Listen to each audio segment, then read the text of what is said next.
tell us how a Bishop Charles Ellis from the city of Detroit works his way up to becoming presiding bishop of one of the largest Pentecostal fellowships in the world?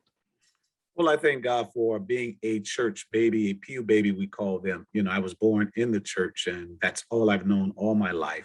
And I'm blessed to be a third generation Pentecostal pastor as well as preacher, my grandfather, my father, and myself. And we've probably been a part of the Pentecostal assemblies of the world, probably from the late 30s. My father was born in 1935. My grandfather founded a church that is still in existence in Chicago on 35th and Indiana Avenue on the south side of Chicago. And he founded that church in 1934. I believe a few years afterwards, maybe 5 years afterwards, I believe, he affiliated with the Pentecostal assemblies of the world. So we've been in this organization for a long time. My father rose to the position of assistant presiding bishop. He was probably going to become the presiding bishop in 1998, but he made his transition in 1996. Now, my journey, I've been with the youth group of the PAW, 1982, assistant treasurer, then treasurer 88, 82, then treasurer 88, then president of the youth auxiliary in 92, and then became an assistant treasurer of the parent body, sitting with the board of bishops in 1996.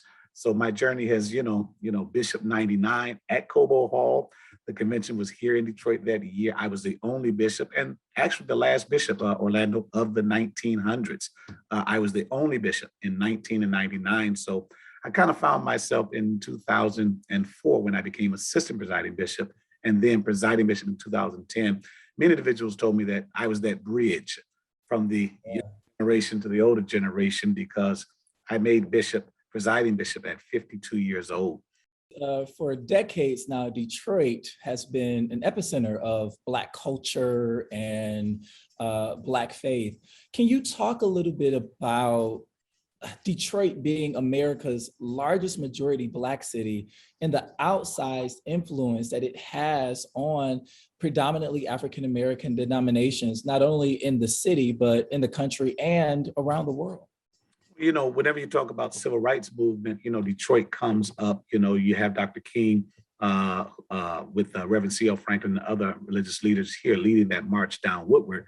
We have his speech at Cobo Hall, the I Have a Dream configuration of the speech. And all of us know that as pastors, we preach messages and we bring a little bit from that to this, to this, to that. So there was a little bit of the I Have a Dream speech in that speech in 1963 at the march down Woodward, and that ended up at a rally there at Cobo Hall. But people don't realize that, when you talk about Detroit, you have a lot of religious leaders here who have risen to that plateau and that elevation of the highest office in many of the major mainstream African-American religious organizations. You talked about myself being the presiding bishop of the Pentecostal Assemblies of the World, which is the oldest apostolic organization in the modern world. We trace our roots right back, not just to Azusa Street, in California there, but all the way back to the day of Pentecost in the upper room. But even you have the Progressive Baptists, and Dr. Charles Adams served as the president there. James Perkins celebrated the leadership of that presidency. You have Bishop J. Drew Sheard now, who is now the presiding bishop of the grand old Church of God in Christ.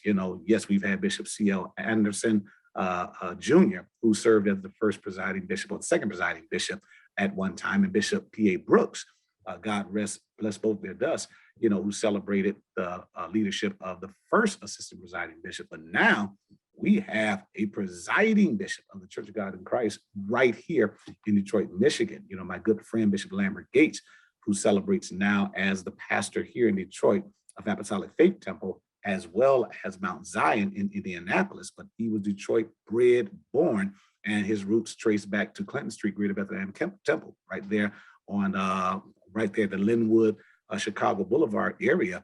And, he is the presiding bishop of an offshoot from us in 1957, I believe, the Pentecostal churches of the Apostolic Faith. So listen, we have great influence even in the mainstream large Black religious institutions.